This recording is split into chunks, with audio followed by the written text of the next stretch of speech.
오늘 우리에게 준 하나님 말씀은 열왕기하 9장 26절부터 마지막 절까지 말씀입니다. 9장 26절부터 37절까지 말씀입니다. 우리 한 목소리로 함께 봉독하시겠습니다. 유다의 왕 아하시야가 이를 보고 정원의 정작길로 도망하니 예후가 그 뒤를 쫓아가며 이르되 그도 병거 가운데서 죽이라 하매 이블르암 가까운 구루 비탈에서 치니 그가 무깃도까지 도망하여 거기서 죽은지라. 그의 신복들이 그를 병거에 싣고 예루살렘에 이르러 다윗성에서 그들의 조상들과 함께 그의 묘실에 장사하니라. 아합의 아들 요람의 제11년에 아하시야가 유다 왕이 되었더라. 예후가 이스라엘에 오니 이세벨이 듣고 눈을 그리고 머리를 꾸미고 창에 바라보다가 예후가 문에 들어오매 이르되 주인을 죽인 너 시므리여 평안하냐 하니 예후가 얼굴을 들어 창을 향하고 이르되 내 편이 될 자가 누구냐 하니 두어 내시가 예후를 내다 보는지라. 이르되 그를 내려 던지라 하니 내려 던짐에 그의 피가 담과 말에게 튀더라. 예후가 그의 시체를 밟으니라. 예후가 들어가서 먹고 마시고 이르되 가서 이 저주받은 여자를 찾아 장사하라.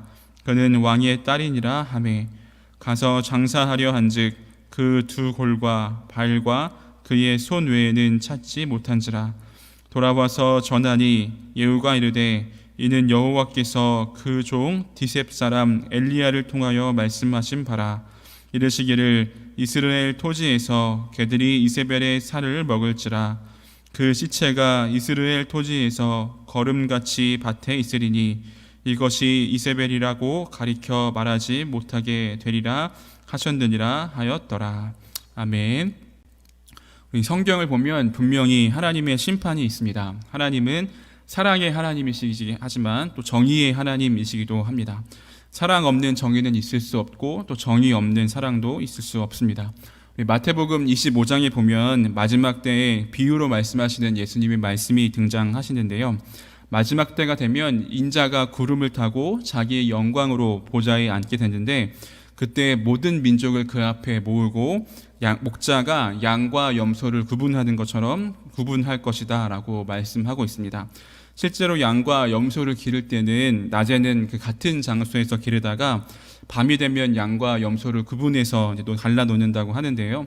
그 이유는 이제 양과 염소가 추위를 견딜 수 있는 온도가 다르기 때문에 그렇다라고 이야기합니다. 이처럼 마지막 때가 되면 모든 민족을 나눈다고 말씀합니다. 그 기준이 무엇이냐면 지극히 작은 자 하나에게 어떻게 했느냐에 따라서 오른쪽에 속할지 또 왼쪽에 속할지 정해집니다. 우리가 이 마태복음 말씀뿐만 아니라 이 담임 목사님을 통하여 요한계시록 말씀을 계속 듣고 있는데요. 거기에도 심판이 있을 것이다라고 분명히 말씀하고 있습니다. 성경 곳곳에서 또 하나님의 심판에 대해서 이제 이야기합니다.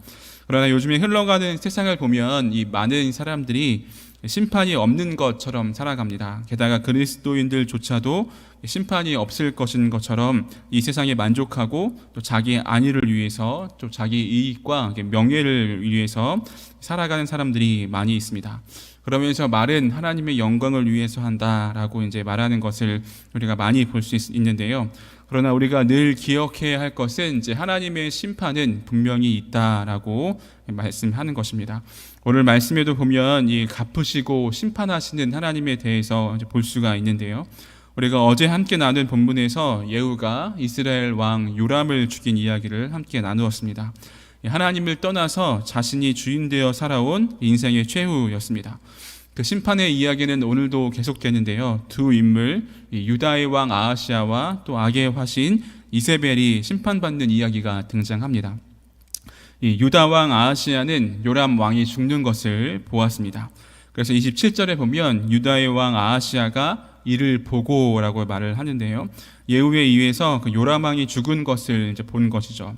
이것들 보았다면 나의 잘못을 깨닫고 더 이상 내가 할 수 있는 것이 없구나라고 하는 것을 깨달으면 나와야 하는 당연한 반응은 이제 회개하는 것일 겁니다.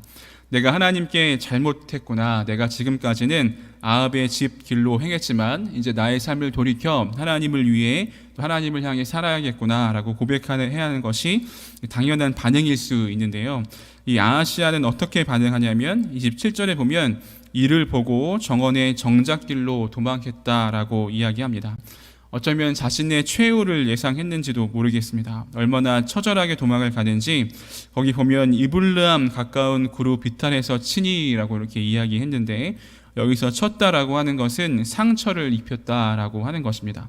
그래서 어디까지 가냐면 무깃도까지 도망했다라고 이야기합니다. 이블르함에서 무깃도까지의 거리는 약 18km 정도 되거든요. 이 짧지 않은 거리인 것이죠. 상처를 입고도 먼 거리까지 도망갔습니다. 하지만 그렇게 도망갔어도 이 아하시아의 최후는 죽음이었습니다. 이 역사의 가정은 없다지만 만약 아하시아가 상처를 입고 그 18km를 가는 간절함으로 회개를 했으면 어땠을까라고 하는 생각이 듭니다. 그런데 조금 의아한 말씀이 있는데요. 거기 28절에 보니까 죽은 아하시아를 병거에 싣고 예루살렘에 이르러 다윗성에서 조상들과 함께 그의 묘실에 장사했다라고 이야기합니다.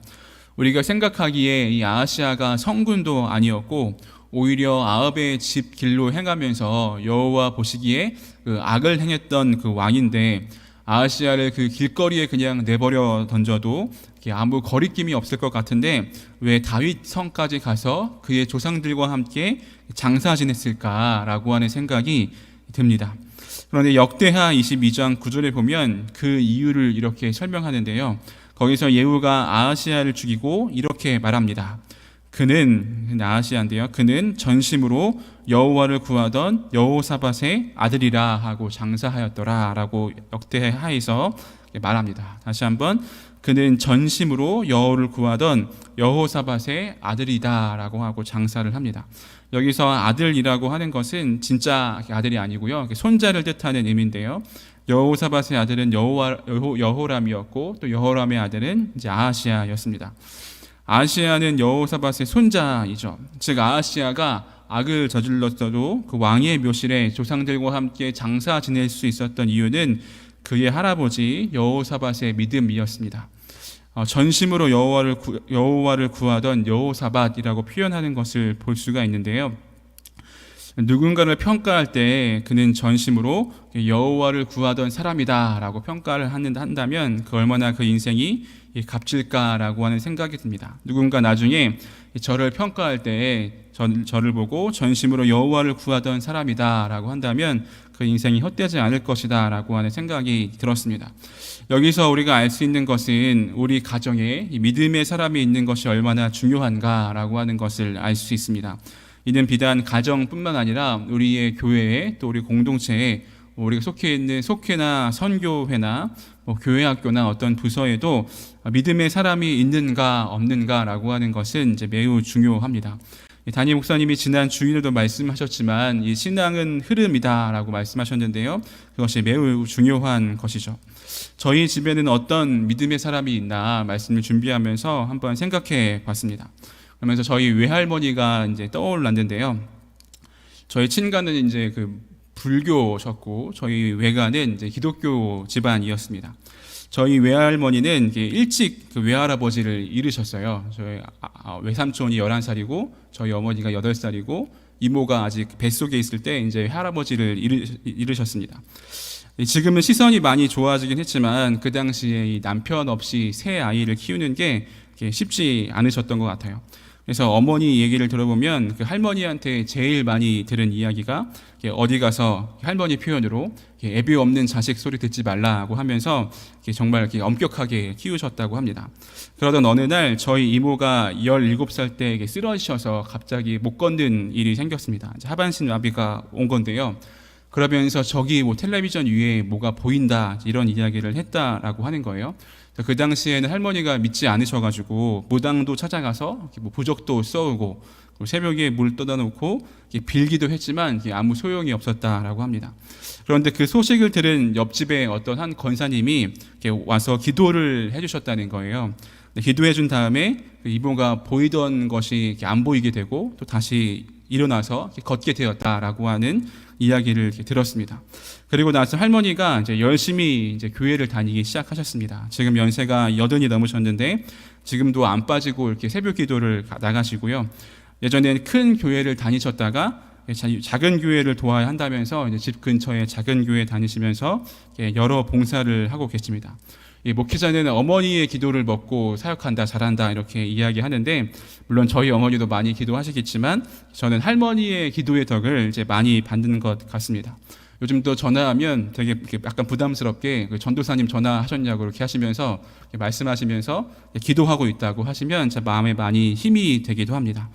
예전에는 그 아버지가 교회를 요즘엔 다니시지만 안 다니셔가지고 그게 마음에 참 불만이었는데, 오늘 말씀을 묵상하면서 돌아보니까 나에게 그런 믿음의 할머니가 있어서 참 감사하다라고 하는 생각을 하게 되었습니다.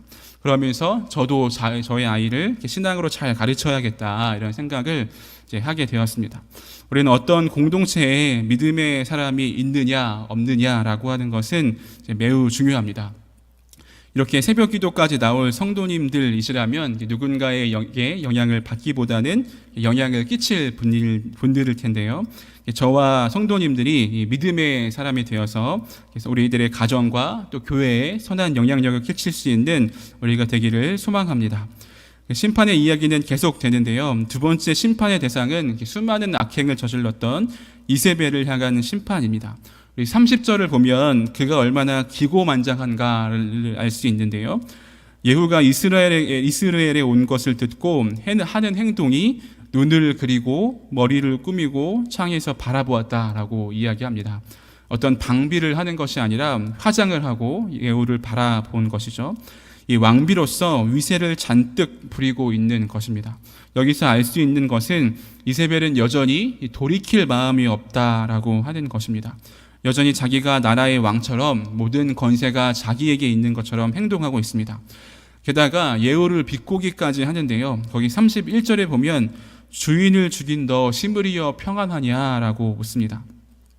여기서 예후를 시므리라고 표현하는 것은 그 엘라 왕을 암살하고 7일 동안 통치하다가 자살한 북이스라엘의 5대 왕을 이야기하는 건데요. 시므리처럼 너도 그 비참한 최후를, 불행한 최후를 맞이할 것이다 라고 하면서 예후에게 저주를 하고 있는 것이 이 이세벨의 그 모습이었습니다. 그러나 이렇게 기고만장했던 이세벨의 최후는 이제 비참했습니다. 32절에 보면 예후가 그 이세벨 옆에 있던 내시들에게 내 편이 될 사람이 누구냐 이렇게 물어봅니다. 그러자 두어 내시가 이제 그 예후의 말에 반응했고 그들에게 이르기를 이세벨을 창가에 내던져 버리라 라고 명령했을 때 그 두어 내시는 이세벨을 그 창가에 던지게 되었습니다. 그러자 이세벨의 피가 담과 말에 튀었다라고 이야기합니다. 그게 얼마나 높았는지 모르겠지만 이세벨은 그렇게 최후를 맞이하게 되는 것이죠. 이세벨의 최후는 그 하나님이 말씀하신 말씀의 성취였습니다. 36절에 보시면 여호와께서 그 종 디습 사람 엘리야를 통하여 말씀하신 바라라고 이야기합니다. 20년 전에 엘리야에게 하신 말씀대로 이세벨의 시체를 다 찾지 못하고 개들이 이세벨의 시체를 먹으며 밭에 버려질 것이다 라고 하신 그 하나님의 말씀이 온전히 성취된 것을 볼 수 있습니다. 우리는 이번 주에 우리에게 주신 말씀들을 통하여서 하나님을 떠나 악을 행한 인생들의 최후를 이제 보고 있습니다. 지난 월요일부터 말씀을 쭉 이렇게 묵상해 오는데요. 이 주어진 본문을 이렇게 깊게 묵상하면서 난감했던 거는 제가 굉장히 오랜만에 이제 설교를 하거든요. 이제 코로나가 터지고 한 번도 설교를 못했다가 거의 한 4-5개월 만에 어제 수요 예배 저녁 설교도 하고 오늘 새벽 설교를 하는데 새벽 설교 본문이 계속해서 심판의 이야기를 이제 하는 거라는 거였어요. 오랜만에 설교하는데 이왕이면 이렇게 힘이 되고 소망이 되고 위로가 되는 말씀들을 전하면 좋은데 주어진 본문은 계속해서 심판하는 이야기, 누군가 최후를 맞이하는 이야기, 하나님을 떠난 인생들에 대한 이야기였습니다. 그러면서도 제가 말씀을 묵상해 오면서 이제 깨닫게 되는 것이 있는데요. 주일 본문에 나왔던 이 요람왕부터 또 아하시야와 그리고 이세벨 그 모두는 이제 자기 중심적인 삶을 살았다라고 하는 것입니다. 하나님이 주인이시고 하나님이 왕이셔야 하는데 그 자리에 자기인이 주인 되었고 또 하나님보다 다른 것들을 더 의지하고 소중하게 여겼던 사람들이었다라고 하는 것을 말씀을 통해 우리가 그 공통점을 찾을 수 있습니다. 이 성경을 여러 가지 관점에서 해석할 수 있는데요. 그 중에 하나는 이 신구약에 흐르고 있는 그 세계관 중에 하나는 어제도 이야기했던 그 하나님 나라라고 하는 것입니다. 하나님은 아브라함을 부르셔서 새로운 그 하나님의 통치를 시작하시고요. 어제도 살펴보았지만 마가복음에서 예수님이 가장 먼저 선포했던 말씀은 때가 찼고 하나님의 나라가 가까이 왔다라고 하는 말씀이었습니다. 그리고 또 무엇을 먹을까 마실까 입을까 염려하던 제자들에게 먼저 그의 나라와 그의 의를 구하라 라고 말씀하십니다.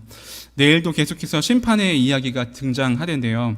계속해서 우리에게 심판하시는 말씀을 보게 하시는 이유는 우리로 하여금 심판당하는 사람들처럼 이렇게 자기 중심적으로 살고 있다면 이 하나님의 통치와 하나님의 다스림을 받는 이 하나님 나라의 삶을 살아가라라고 우리에게 촉구하고 있는 것입니다. 어제도 이야기했던 것처럼 이는 단지 우리 그 신앙생활뿐만 아니라 우리의 삶의 모든 부분에서 하나님의 통치와 하나님의 다스림을 받아야 한다. 그리고 한순간도 내가 중심되고 주인 되어서는 안 되고 계속해서 하나님이 주인 되어야 한다라고 하는 것을 그것을 우리가 기억해야 합니다. 성도님들은 하나님 나라의 삶을 살고 계십니까? 우리가 하나님의 심판이 있음을 기억하면서 이 자기 중심성에서 벗어나서 하나님이 중심되고 또 하나님을 위해 살아갈 수 있는 우리 모두가 되기를 간절히 소망합니다.